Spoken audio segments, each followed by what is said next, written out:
Hey, hello, j'espère que vous allez bien. Là, je viens de finir un, un taf, enfin un emploi saisonnier en tant que journaliste. C'est la deuxième fois que je fais un podcast dessus, mais en fait, j'ai encore depuis appris des choses et donc voilà, j'avais vraiment envie d'en parler. Donc c'est parti pour ce podcast sur mon expérience journalistique. Donc du coup, voilà, pour la deuxième année consécutive, le deuxième été consécutif, j'ai travaillé dans une rédaction locale, comme j'ai pu en parler donc sur YouTube. Et donc du coup, c'était la même rédaction que l'an dernier en fait. Enfin, c'était pas la même rédaction parce que c'était dans une autre ville, mais c'était le même pour le même journal en fait. Donc du coup, cette fois, j'ai changé donc, de rédaction et j'étais à l'antenne en fait de ce journal en gros. Et donc du coup, j'ai été quand même très stupéfaite, enfin même déçue carrément, notamment des conditions de travail en fait mauvaises qui se ressentaient déjà l'an dernier, là où j'étais, mais encore plus à la maison mère. Enfin, je dirais que ça faisait, enfin, c'était quand même très toxique, je dirais. Enfin, voilà, je vais pas trop m'étaler dessus, mais voilà, c'était très moyen à ce niveau-là. Et aussi parce que voilà, il manque de personnel. En fait, là où j'étais, donc du coup, c'est un journal, mais qui fonctionne surtout sur la base de correspondants. Donc en gros, si vous n'avez pas des correspondants dans des villes, le journal, il n'existe pas, quoi. Il existe qu'à moitié parce qu'en fait, tout tourne autour des correspondants. Donc voilà, donc ça manquait de correspondants et de personnel autre. Voilà, c'était encore plus compliqué, disons. C'était très tendu. Donc pendant un mois, j'ai tout géré. Donc j'ai géré l'édition locale. Donc c'est-à-dire que bah, j'ai écrit les articles, j'ai fait les reportages, je suis allée sur le terrain où les reportages pouvaient être par téléphone. Je gérais encore donc, les correspondants. Et en plus, voilà, comme je disais, il n'y avait pas de...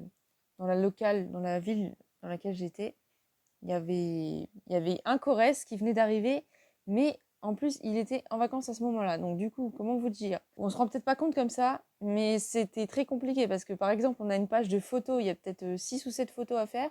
Non, 8 je crois. 6 ou 8. Et je peux vous dire que dans une journée, quand t'as pas trop le temps de t'occuper de tout ça d'un coup. Donc c'est un peu par-ci par-là, mais là, du coup, là, les pages étaient réduites, donc il y avait moins de, comment dire, moins d'images. Et voilà, donc c'était un travail de ouf, en fait, c'était titanesque. Et heureusement que j'avais un collègue et on va dire un deuxième aussi qui était super et qui travaillait. Donc l'un travaillait vraiment, c'était prévu quand même qu'il travaille avec moi en partie euh, pour cette locale, mais lui travaillait sur une autre rubrique. Et voilà, les deux personnes en question m'ont quand même vachement aidé de temps en temps parce que c'était, non mais vraiment, c'était un gros délire quoi. Au bout d'une dizaine de jours, j'ai vraiment failli tout quitter. Je n'en pouvais plus. Le premier bouclage, j'ai chialé sa mère, pardon pour l'expression, mais c'était littéralement ça. Je savais à quoi m'attendre l'an dernier, comme l'an dernier, parce que c'était déjà comme ça et tout. Mais là, enfin, au bout d'un moment, tu craques, tu te dis, mais en fait, voilà, je serais jamais revenue de moi-même toute seule dans ce journal. Et là, je suis revenue parce qu'en fait, on m'a un peu proposé et qu'en même temps, bah, j'avais pas d'autre expérience journalistique et je me suis dit, bon, bah tant pis, écoute, ça te fait une expérience. Donc, c'est pour ça que j'y suis retournée. Mais alors, voilà, j'étais encore claquée, j'étais overbookée.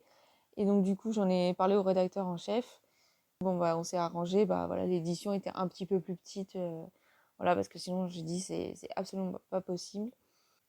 Et donc, heureusement que l'équipe autour, c'était notamment des jeunes, des saisonniers, qui étaient même là avant moi, parce que moi, je suis arrivée en fait juste sur un mois. En fait, là, j'ai viens de finir mon contrat, c'était de fin juillet à fin août.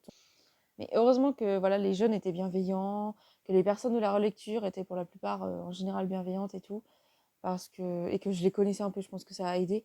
Parce que franchement, c'est vraiment pas de tourpeau, et comme je disais, manquer de personnel, etc., ça aide vachement pas. Donc, si c'était à refaire, je sais pas trop, mais je pense quand même que je sais pas pourquoi je me suis encore infligé ça. Parce que voilà, l'an dernier, j'avais vécu, enfin, c'était horrible. Genre, en 2 mois, ils avaient réussi à me tuer. J'étais en 2 mois, en fait, enfin, après avoir fini mon contrat, déjà, j'étais au bout de ma vie. J'avais tellement mal partout. Je savais même plus comment me mettre tellement j'étais tendue, crispée, tout ça. Et en fait, j'ai mis au moins 3 semaines à m'en remettre après. Et encore, on m'avait proposé d'aller à un autre endroit. On m'avait dit: «Oui, est-ce que ça vous intéresse d'aller à tel endroit?» Non merci, comment dire? Vous m'avez exténuée là, je c'est mort. Donc en fait, je serais pas revenue moi-même. Disons que ça m'a fait j'ai un peu fait ça aussi pour l'argent parce que voilà, ça m'a fait gagner de l'argent cet été, et que voilà, ça fait toujours une expérience journalistique en plus, mais franchement, c'est pas du tout du gâteau. Donc là, à la rentrée, je devais repartir en école de journalisme. Je suis inscrite dans une école de journalisme à Rennes. Sauf que là, je pense que j'irai pas. Parce que vu tout ce tout ce que j'ai vu depuis l'an dernier, même si c'était que dans une rédaction, le rythme de travail, la cadence, et aussi le fait que j'ai pas trouvé d'alternance malgré mes dizaines de candidatures, voilà, ça me refroidit vraiment et je me dis, est-ce que c'est ce que je dois faire? Donc, et j'ai entendu parler du livre de Jean-Marie Charon, je crois, c'est Jean-Marie, je pense, qui s'appelle Journaliste à l'heure du doute ou l'heure du doute, par Salomé Saké il y a quelques semaines. Et bah, c'était à peu près au début, non, c'était quelques jours avant, c'était peut-être genre une semaine avant que je commence ce contrat. Et, et en fait, quand j'ai écouté sa vidéo sur YouTube, je me suis dit, voilà, dans quoi tu te lances là? Qu'est-ce que tu vas faire? Comment ça se passe? Comment vous faites? Je suis inscrite en école de journalisme, je n'ai pas d'alternance, et là, il y a pile ce livre, on fait de la pub pile sur ce livre à ce moment-là. Et là, ça m'a fait encore plus réfléchir, euh, parce que voilà, les conditions, voilà, est-ce que les conditions ne sont pas vraiment trop compliquées, même partout sur le territoire, euh, pour se lancer en tant que journaliste? Est-ce que voilà, il y a pas énormément, il faut bien se dire, il n'y a pas énormément de postes non plus, hein, c'est mis dans un voilà, dans un journal comme le mien, là où j'étais, parce que les gens en fait ils vont, ils reviennent, ils vont, ils viennent parce que c'est très compliqué. Voilà, je conseille pas aux gens de travailler dans un journal comme ça. C'est vraiment n'importe quoi.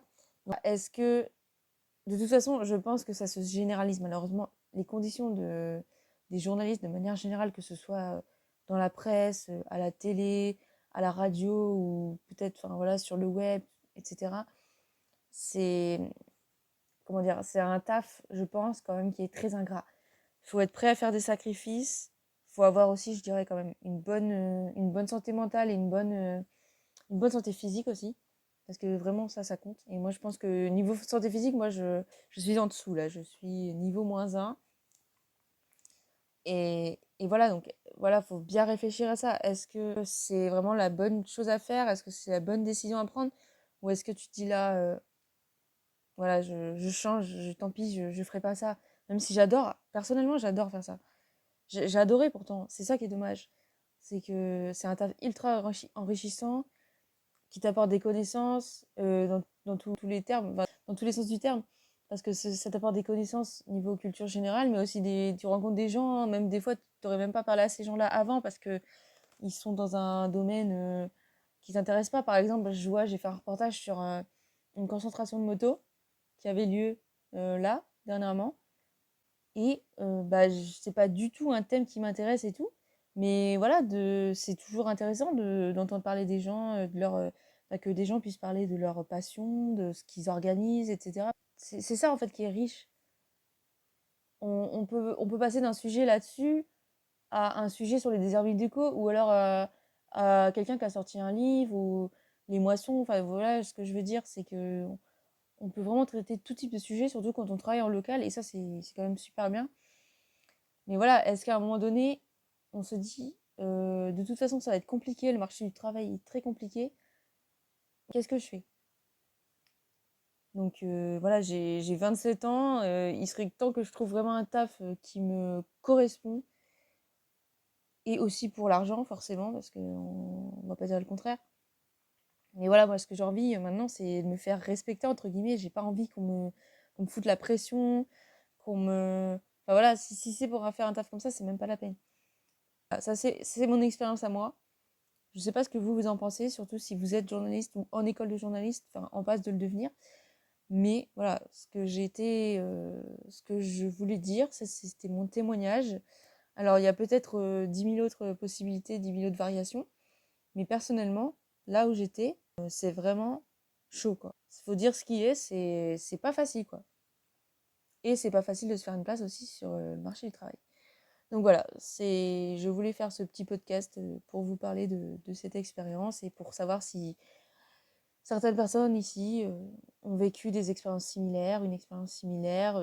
Voilà, comment vous voyez le métier de journaliste. Donc sur ce, à plus. Puis bah, bonne journée.